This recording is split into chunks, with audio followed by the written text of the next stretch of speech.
سکینہ لے کر کے جاؤ. حضرت عباس علمبردار کے جملوں کو سنا ہے.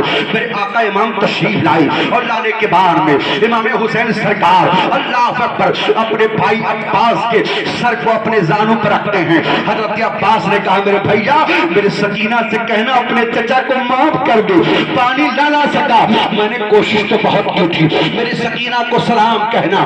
آنکھیں بند ہو جاتی ہیں. عباس علمبردار کے لاش کو حضرت امام حسین لے کر کے جب خیمے میں آئے, ایک کوہرام برپا ہے. حضرت شہربانوں کی آنکھوں میں آنسو ہے, حضرت ام رباب کی آنکھوں میں آنسو ہے, حضرت زینب کی آنکھوں میں آنسو ہے. ایک ایک بچہ رو رہا تھا. اللہ اللہ, ایسے عالم میں حضرت سیدہ سکینہ آئی ہیں اور آنے کے بعد میں اپنے چچا کے رخسار پر اپنے رخسار کو رکھتی ہیں. چچا کے گال پہ اپنے گال کو رکھ کر کے کہتی اے چچا اپنی بھتیجی سے ناراض ہو گئے. چچا میں نے بہت غلط کیا, آپ کو دریا بھیج کر کے. اے چچا اگر مجھے خبر ہوتی تو میں آپ کو دریا نہیں بھیجتی. اے چچا میں پانی برداشت کر لیتی. چچا اب میں کس کو چچا کہہ کر کے پکاروں گی. اے چچا ایک بار آنکھیں کھولے اور زبان سے کہہ دے اے سکینہ میں تجھ سے ناراض ہو کے نہیں گیا ہوں.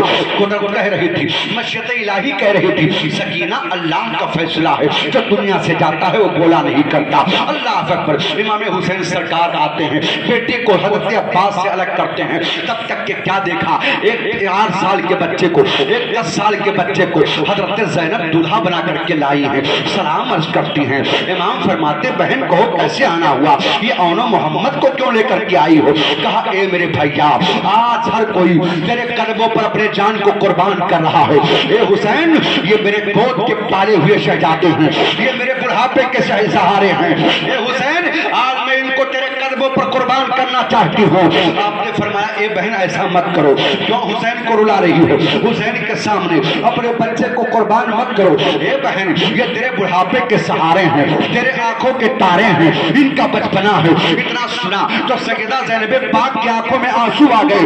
عرض کرتی اے میرے بھیا کل میدان قیامت میں اگر امی نے مجھ سے پوچھ لیا زینب میرے لال پر تیروں کی بارش ہو رہی تھی اور تو نے اپنے جگر کے ٹکڑوں کو چھپا رکھا تھا, تو بتاؤ ماں کے سامنے کیا جواب دوں گی. حضور امام اس لیے امام شہادت سے اپنی بہن کو محروم مت کرو, مجھے بھی میدان کربلا میں اپنے بیٹے کو بھیجنے دو. امام اجازت دے دیتے ہیں. دو چھوٹے چھوٹے بچے ہیں, ایک کی عمر 8 برس کی بتائی جا رہی ہے, ایک کی عمر 10 برس کی بتائی جا رہی ہے. یہ بچے میدان کربلا میں چلے ہیں. یزیدیوں نے کہا تم کس کے لگتے جگر ہو. کہا یہ مت پوچھو میں کس کا لگتے جگر ہوں, یہ پیچھو میں غلام کس کا ہوں. اللہ اکبر. یزیدیوں نے کہا کس کے غلام ہو. کہا حسین ابن علی کے غلام ہیں. اللہ اکبر. کہا بچوں میدان جنگ میں